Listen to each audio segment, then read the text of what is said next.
અંધ અપંગ કલ્યાણ કેન્દ્ર વેરાવળના ઉપક્રમે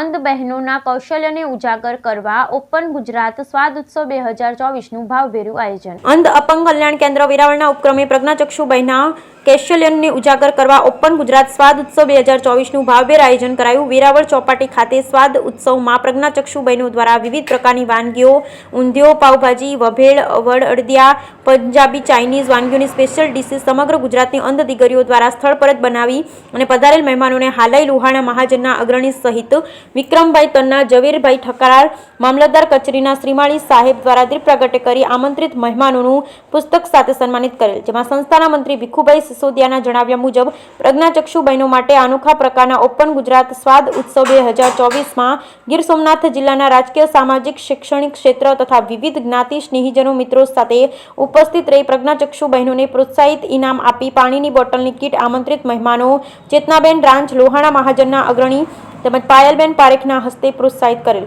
સમગ્ર કાર્યક્રમ અંતર્ગત મંત્રી ભીખુભાઈ સિસોદિયા, ટ્રસ્ટી અનીશ રાંચ દ્વારા સુંદર આયોજન કરેલ હોવાનું યોગેશ સતીકુંવર દ્વારા જણાવેલ। બ્યુરો રિપોર્ટ સોની યોગેશભાઈ પ્રભુદ સતીકુંવર વેરાવળ। રાજ ગીર સોમનાથ જિલ્લાના વેરાવળથી હાલ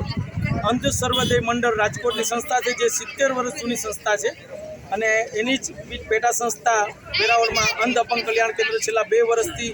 અંધ અપંગ અને અસ્વસ્થ લોકોને નિઃશુલ્કપણે રહેવા, જમવા, ખાવા પીવાની અને ખાસ કરીને શિક્ષણ હેતુ માટે બહેનો તથા ભાઈઓ માટેની એક આ સંસ્થા છે, જેમાં હાલ શરૂઆતથી જ 20 જેટલા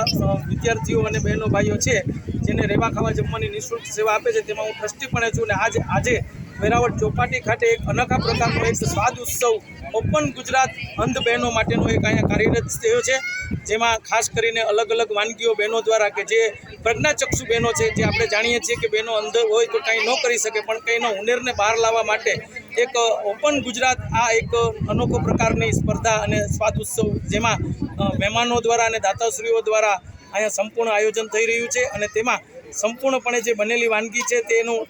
જાહેર જનતા અને મહેમાનોને ટેસ્ટ કરવામાં આવશે અને વિવિધ પ્રકારની આ એક અનોખી સંસ્થાની દ્વારા જે પ્રવૃત્તિ થઈ રહી છે તેની લોકોને જાણ થાય તે માટેનો એક આ અનોખો પ્રોગ્રામ ગીર સોમનાથ વેરાવળ એમાં મંત્રી તરીકે કામ કરું છું। છેલ્લા 2 વર્ષથી વેરાવળ ખાતે અમારી આ સંસ્થા કાર્યશીલ છે, જેમાં અંધ દીકરા દીકરીઓ રહેવાનું, જમવાનું એ બધું નિઃશુલ્ક પ્રાપ્ત કરે છે, જેમાં એમને રસોઈ, કોમ્પ્યુટર, મ્યુઝિક જેવી અલગ અલગ વસ્તુઓમાં નિષ્ણાત બનાવવામાં આવે છે અને એમાંના ભાગ સ્વરૂપી આજે સ્વાદ ઉત્સવ કાર્યક્રમ